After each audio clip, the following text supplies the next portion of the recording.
بجلی بنانے کا،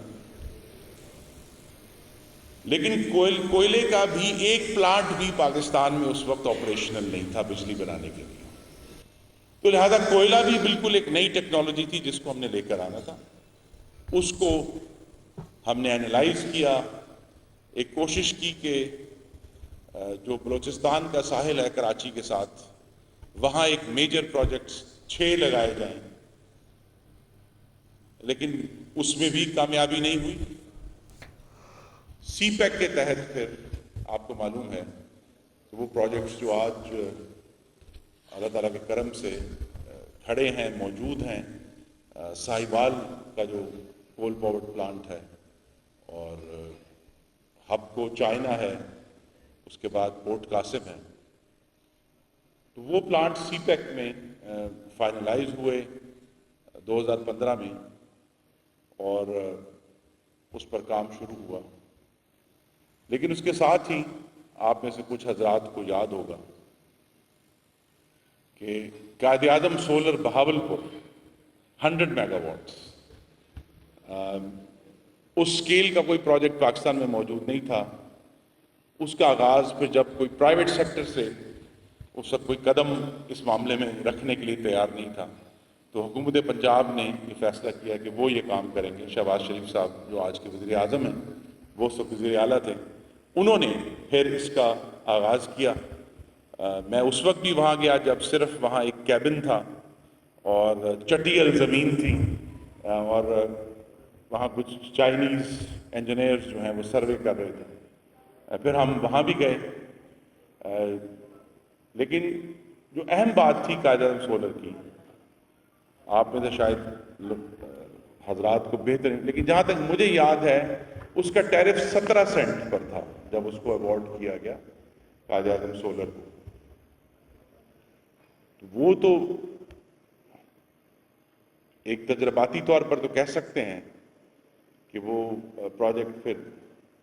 کمپلیٹ ہوا، چلنا شروع ہوا، لیکن اس کے وہ ڈیویڈنڈز ہمیں حاصل نہیں ہوئے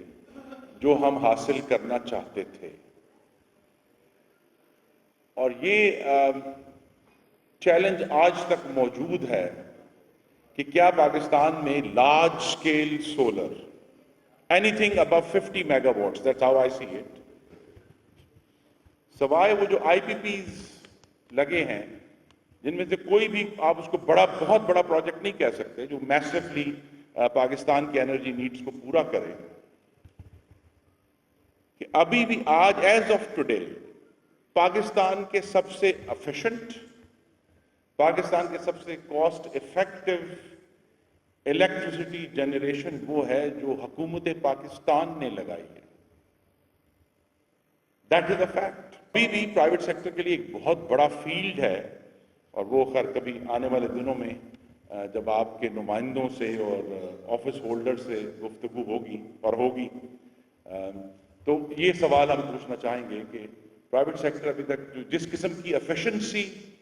اور oversight, nimbleness, flexibility private sector کے پاس ہے، وہ ابھی تک بجلی بنانے کے لیے ہمارے کام کیوں نہیں آئی. تو لہذا ہم نے اب یہ 3 فیول ٹرائی کر لیے ہیں، لیکن 2022 کے جون میں آ کر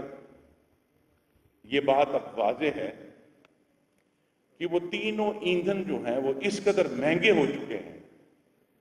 کہ ان سے بجلی بنانا، پرٹیکولرلی فرنس آئل ڈیزل سے اور کوئلے سے، وہ بہت ہی ایک مشکل فیصلہ ہے قیمت کی وجہ سے. آر ایل این جی کا فیصلہ اتنا مشکل اس لیے نہیں ہے کہ ان کی جو ایفیشنسی ہے وہ 61%، 61.5% جو آر ایل این جی کے پلانٹس ہیں، ٹریمو مائٹ بھی ہائر جو بھی انشاءاللہ آن ہوگا، کیونکہ جو اسٹیٹ آف دی آرٹ وہاں گیس ٹربائنز ہیں وہ اس وقت پاکستان کی سب سے ایفیشنٹ بجلی وہاں بن رہی ہے. لیکن اب 2022 میں آ کے جبکہ ایک دفعہ پھر توانائی کا